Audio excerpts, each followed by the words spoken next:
बिस्मिल्लाहिर्रहमानिर्रहीम। अस्सलामु अलैकुम everyone, welcome back on easy learn. I hope कि आप सब ठीक ठाक होंगे, खैरियत से होंगे। तो लेक्चर स्टार्ट करने से पहले अगर मैं अपनी लास्ट की क्लास का थोड़ा सा ओवरव्यू दे दूं, तो जो हमारी लास्ट की क्लास थी उसमें हम लोगों ने रिव्यू एक्सरसाइज स्टार्ट की थी और इसमें क्वेश्चन नंबर 1 जो कि MCQs का पार्ट था वो हमने कंप्लीट कर लिया था। तो आज की जो क्लास है इंशाल्लाह इसमें हम लोग जो है स्टार्ट कर रहे हैं क्वेश्चन नंबर 2 के साथ। So let us move towards our lecture and start with first part of question number 2। तो क्या कह रहा है फर्स्ट पार्ट में, discuss the nature of the roots of the following equations. इसमें हमें डिफरेंट इक्वेशंस दी गई हैं और हमें इन इक्वेशंस की नेचर फाइंड करनी है, रूट्स की। इन इक्वेशंस को सॉल्व नहीं करना, विदाउट सॉल्विंग हमें जो है इसकी नेचर बतानी है। तो नेचर बताने का सिर्फ एक ही मेथड होता है और वो है आपको इनका डिस्क्रिमिनेंट फाइंड आउट करना है। सो चलें जी, इन इक्वेशंस को सॉल्व करना स्टार्ट करते हैं। So this is the first equation. तो सबसे पहले जो हमारा काम है ए, बी और सी की वैल्यूज़ को यहाँ से सेपरेट करेंगे। सो एक्स स्क्वायर का जो कोफिशिएंट होता है उसके साथ जो वैल्यू होती है एक्स स्क्वायर की वो होती है ए। तो कुछ भी नहीं है तो इट मीन्स दैट इज़ 1। तो x का जो कोफिशिएंट है that is the value of b, so b is equals to 3। और जो कांस्टेंट है वो होती है c की वैल्यू। तो a b c की वैल्यूज़ निकल आई। अब निकाल लेंगे हम b square minus 4ac is equals to, values put कर दें, 3 का square minus 4 into a is 1 and c is 5। ठीक है, 3 3s are 9 and 5 4s are 20। तो यहाँ से हमारा आंसर आ गया -11। तो अब शुरू होता है हमारा असल काम। जब डिस्क्रिमिनेंट निकल आया तो आप देख सकते हैं कि जो हमारा डिस्क्रिमिनेंट है ये नेगेटिव है। नेगेटिव है तो it means it is less than 0। जब आंसर जो है हमारा नेगेटिव आ जाए तो इसका मतलब होता है कि जो हमारी रूट्स हैं, रूट्स आर इमेजिनरी। जब हमारा आंसर जो है डिस्क्रिमिनेंट का नेगेटिव में आ जाए तो इसका मतलब होता है कि जो हमारी रूट्स हैं वो इमेजिनरी है। तो ये था जी हमारा क्वेश्चन नंबर 2 का फर्स्ट पार्ट। सो अब चलते हैं हम अपने सेकंड पार्ट की तरफ। So that is 2x square minus 7x plus 3 is equals to 0। तो इसको भी स्टार्ट करते हैं a b c की वैल्यूज़ के साथ। तो a की वैल्यू निकल आएगी यहाँ से हमारे पास 2, b की वैल्यू आ जाएगी -7। अब आपने देखना है कि जो कोफिशिएंट के साथ साइन होता है वो भी हमारी वैल्यू का पार्ट होता है। सो b की वैल्यू -7 आएगी, सिर्फ 7 नहीं आएगी। ठीक है, सो c की वैल्यू आ गई 3। तो डिस्क्रिमिनेंट फाइंड कर लेते हैं। Discriminant is equals to b square minus 4ac। ठीक है, तो ये आ जाएगा b क्या है -7, इसका square -4 into a is 2 and c is 3। तो अब जब नेगेटिव नंबर का स्क्वायर लेते हैं तो जो आंसर होता है हमेशा वो पॉजिटिव होता है। सो 7 का स्क्वायर आ जाएगा हमारे पास 49 and 4 2s are 8, 8 3s are 24 आ गया। सो 49 में से अब हम 24 को माइनस कर देंगे तो हमारा जो आंसर आता है दैट इज़ 25। तो अब आप देख सकते हैं कि 25 जो है दैट इज़ ग्रेटर देन 0। तो इसका मतलब डिस्क्रिमिनेंट हमारा ग्रेटर देन 0 आ रहा है। हम यहाँ से देख सकते हैं कि 25 जो है एक परफेक्ट स्क्वायर है। किसका स्क्वायर बनता है? 5 का परफेक्ट स्क्वायर है। तो जब परफेक्ट स्क्वायर होता है तो जो रूट्स की नेचर होती है that is rational and unequal. ठीक है, रैशनल एंड अनइक्वल। अब रूट्स का जब डिस्क्रिमिनेंट का आंसर निकालने के बाद आपने ये भी देखना होता है कि वो परफेक्ट स्क्वायर बन रहा है या नहीं। अगर परफेक्ट स्क्वायर बन रहा है तो उसकी सिचुएशन या नेचर जो है वो अलग होगी। अगर परफेक्ट स्क्वायर नहीं बन रहा और ग्रेटर देन 0 है तो उसकी सिचुएशन और जो नेचर है वो अलग होगी। So it is very important, carefully आपने देखना है कि जो हमारा डिस्क्रिमिनेंट का आंसर आ रहा है आया कि वो परफेक्ट स्क्वायर बन रहा है या नहीं। तो इसमें आप देख सकते हैं कि 25 जो है 5 का परफेक्ट स्क्वायर है। सो जो हमारी नेचर होगी रूट्स की that is rational and unequal. Now moving towards our next question, third part. इसमें भी एक इक्वेशन दी है, सेम ऐसे फाइंड करना है। तो अब सी और डी पार्ट जो हैं वो आप लोग मेरे साथ मिलकर सॉल्व करें। तो आप भी अपनी नोटबुक और पेंसिल ले आइए और इसे मिलकर सॉल्व करना स्टार्ट करते हैं। So this is the third equation. सबसे पहले as usual A B C की वैल्यूज़ को सॉर्ट आउट कर लें। A is 1, B is 6 and C is -1।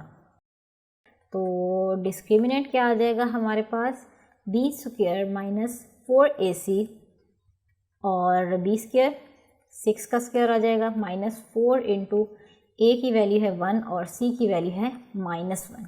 सो 6 का स्क्वायर 36 -4 इंटू -1 क्या आ जाएगा, -4। तो ये माइनस और ये माइनस क्या हो जाएंगे, प्लस। माइनस और माइनस मल्टीप्लाई हो तो क्या हो जाते हैं, प्लस। तो ये आ जाएगा 4। तो यहाँ से जो है 36 + 4 का आंसर आ जाएगा हमारे पास 40। तो इट इज़ वेरी क्लियर कि जो डिस्क्रिमिनेंट है इसका आंसर जो है अगेन आ रहा है ग्रेटर देन 0। अब हम चेक करते हैं कि परफेक्ट स्क्वायर है या नहीं। तो 40 is not a perfect square. तो लास्ट क्वेश्चन में जैसे हमने देखा था हमारा आंसर आया था 25, जो कि परफेक्ट स्क्वायर था 5 का। तो अब इसमें जो है हमारे पास आंसर तो आ गया बट ग्रेटर देन 0 है, लेकिन जो है answer that is not a perfect square. जब परफेक्ट स्क्वायर नहीं होगा तो हमारी जो रूट्स की नेचर होगी that will be irrational and unequal. ठीक है, इरेशनल एंड अनइक्वल, ये हो गई हमारे रूट्स की nature. So let us move towards our last part. तो ये भी बिल्कुल ऐसे ही होगा, 16x² -8x + 1 = 0। इसका भी हम लोग जो है वो डिस्क्रिमिनेंट फाइंड आउट कर लेते हैं।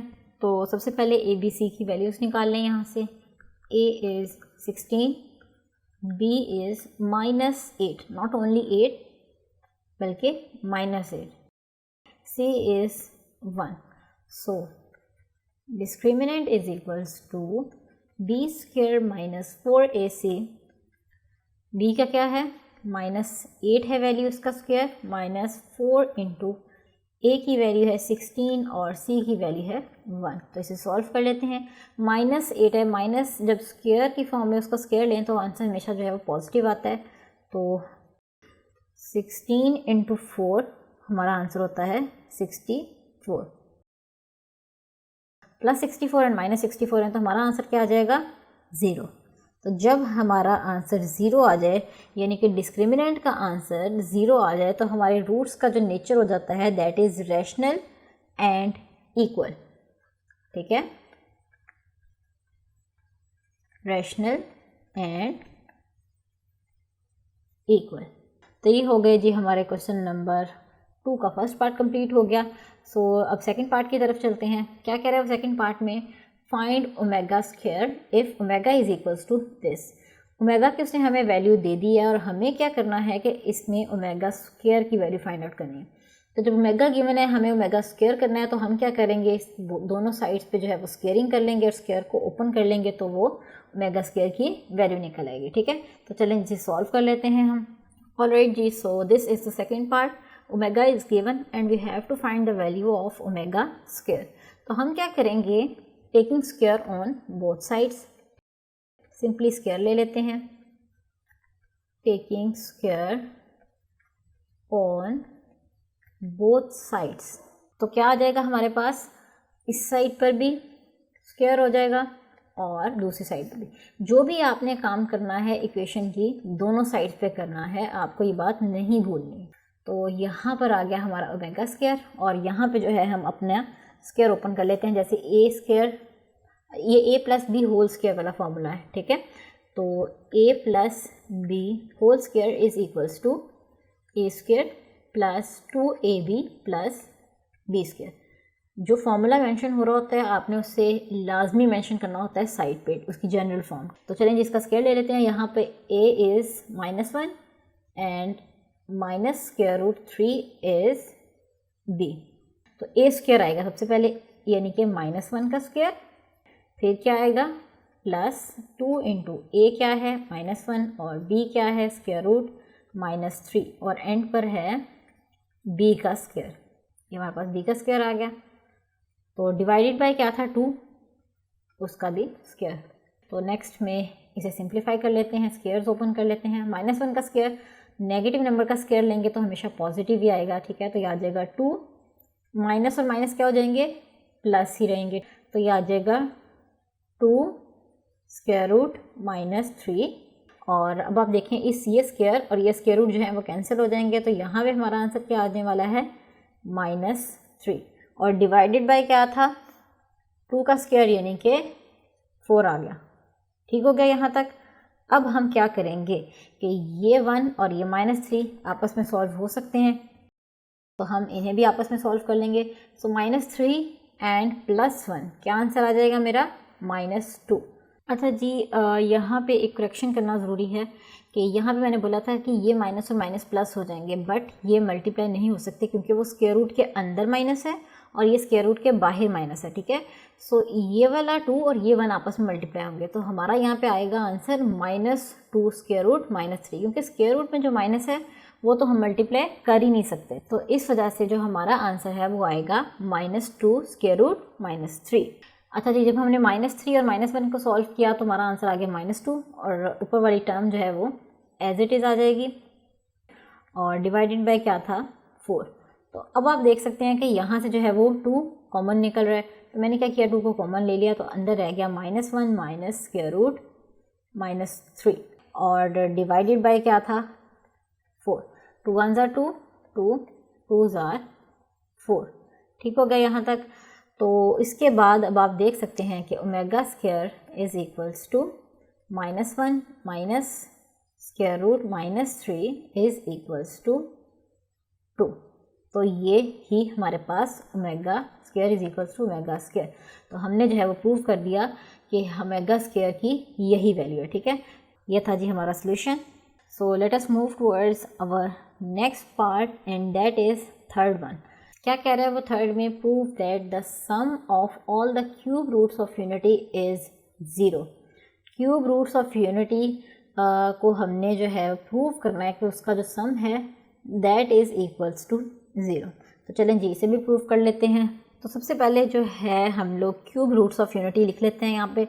तो क्या है हमारे पास क्यूब रूट्स ऑफ यूनिटी, एक होता है 1, एक होता है -1 plus square root -3 divided by 2 और एक पॉजिटिव साइन वाला और एक नेगेटिव साइन वाला, -1 minus square root -3 divided by 2। तो ये है जी हमारे क्यूब रूट्स ऑफ यूनिटी। तो हमें इसका सम करना है और प्रूव करना है कि दैट इज़ इक्वल्स टू 0। तो चलिए जी इनका सम जो है वो स्टार्ट करते हैं। तो ये आ जाएगा 1 plus -1 plus square root -3 divided by 2 plus तीनों टर्म्स जो थी, तीनों वैल्यूज़ जो थी या तीनों रूट्स जो थी उनको मैंने सम कर लिया। तो अब हम क्या करेंगे कि यहाँ पर 2 देखें कॉमन आ रहा है, तो हम जो है इसका एलसीएम ले लेते हैं। तो एलसीएम जो आ जाएगा वो हमारा 2 ही आ जाएगा। ठीक हो गया। तो यहाँ पर 2 1 ज़ा 2 होता है प्लस, अब जो है अब आप यहाँ पे देखने की ज़रूरत है कि ये वैल्यू जो है नेगेटिव, ठीक है। सो -1 प्लस के, अब ये सारी टर्म प्लस है बाई, तो ब्रैकेट ओपन कर दूंगी मैं डायरेक्ट, कोई फ़र्क नहीं पड़ेगा अंदर। अगर नेगेटिव होता तो साइंस में चेंजेस आनी थी, अदरवाइज साइन में कोई चेंज नहीं आएगी। ठीक है। So that is -1 plus square root -3 plus नहीं बल्कि अगेन नेगेटिव, क्योंकि प्लस माइनस क्या होता है हमारे पास, माइनस। सो -1 आ जाएगा यहाँ से, -1 और माइनस स्क्वायर रूट -3। तो अब आप यहाँ से देख सकते हैं, इट इज़ वेरी क्लियर कि plus square root -3 and minus square root -3 ये दोनों टर्म्स जो है आपस में क्या हो जाएंगी, कैंसिल। एक प्लस की टर्म है और एक माइनस की टर्म है। तो बाकी की टर्म्स को हम सॉल्व कर लेते हैं। ये 2 एंड -1 एंड -1 -2 डिवाइडेड बाय 2।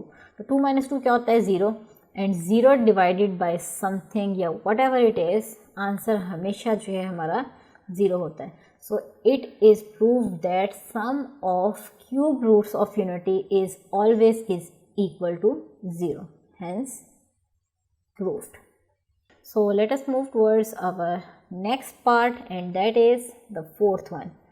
अब हमें उन्हीं क्यूब रूट्स ऑफ यूनिटी का जो है वो प्रोडक्ट फाइंड करना है। पहले हमने प्रूव किया सम इज इक्वल्स टू 0 और अब जो है हमें यहाँ पे कुछ प्रूफ नहीं करना, बस जस्ट जो है हमें प्रोडक्ट की वैल्यू फाइंड आउट करनी है, क्यूब रूट्स ऑफ यूनिटी।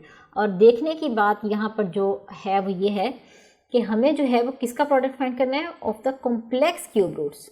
अब आपको पता है कि 3 रूट्स होती हैं जिनमें से एक जो है वो रियल होती है, जैसे कि मैं आपको भी दिखा देती हूँ कि ये 3 रूट्स थी हमारे पास, ये देखें ये 3 रूट्स होती हैं ना, इसमें से ये वाली जो रूट है दैट इज़ रियल वन, ठीक है। और ये जो दोनों रूट्स हैं दैट आर कॉम्प्लेक्स। कॉम्प्लेक्स क्यों है? क्योंकि स्क्वायर रूट में जो है माइनस आ रहा है, ठीक है, यानी कि आयोटा बन रहा है। सो आयोटा जहाँ पर आ जाए या स्क्वायर रूट में जहाँ माइनस आ जाए that is a complex root. तो हमें क्या फाइंड करना है, क्वेश्चन की तरफ चलते हैं। हमें कहा है उसने प्रोडक्ट फाइंड करना है कॉम्प्लेक्स क्यूब रूट्स का, ठीक है। So it means 1 is not included in our product, the only terms that are included in our product are complex cube roots. तो चलें जी हम इसका भी सोल्यूशन फाइंड आउट कर लेते हैं। ऑलराइट जी, ये आ गए हैं, आप देख सकते हैं कि दोनों मैंने कॉम्प्लेक्स क्यूब रूट्स जो है यहाँ पे मेंशन कर दिए हैं। तो मुझे करना है इनका प्रोडक्ट फाइंड आउट। तो इनका प्रोडक्ट फाइंड कर लेते हैं। -1 plus square root 3 iota divided by 2, और दूसरी टर्म कौन सी है? -1 minus square root 3 iota divided by 2। तो ऊपर वाली टर्म्स जो है वो आपस में मल्टीप्लाई हो जाएंगी और जो नीचे वाली टर्म्स हैं वो आपस में मल्टीप्लाई हो जाएंगी। तो ऊपर वाली टर्म्स को मैं लिख सकती हूँ ऐसे 3 iota into -1 minus square root 3 iota, और डिवाइडेड बाय क्या था? 2 मल्टीप्लाई बाय 2, ठीक है। मैंने सिंपली क्या किया, ऊपर वाली टर्म्स को आपस में मल्टीप्लाई किया और नीचे वाली टर्म्स को आपस में मल्टीप्लाई किया। तो अब आप यहाँ से देख सकते हैं इट इज़ वेरी क्लियर कि ये बन रहा है a और ये बन रहा है b, ठीक है। सो a प्लस b, यहाँ पर देखें फिर से a बन रहा है, a की वैल्यू -1 ही है एज इट इज़, और b की वैल्यू स्क्वायर रूट 3 आयोटा ही है, लेकिन दरमियान में क्या है? Minus. So a plus b into a minus b is equals to a square minus b square. So this is the formula that is gonna implement over here. ये formula लग रहा है यहाँ पर, तो क्या होगा? डायरेक्टली मैं a square minus b square करूँगी यहाँ पर। तो यहाँ पर a की क्या वैल्यू है? -1। सो -1 का square, a square minus b की क्या वैल्यू है? स्क्वायर रूट 3 आयोटा, इसका स्क्वायर, और डिवाइडेड बाय जो था वो एज इट इज़ ही रहेगा, 2 2 ज़ार 4 आ जाएगा, ठीक है। कि अगर आप देखें तो ये स्क्वायर जो है इसे ओपन कर देंगे, -1 का स्क्वायर क्या हो जाता है?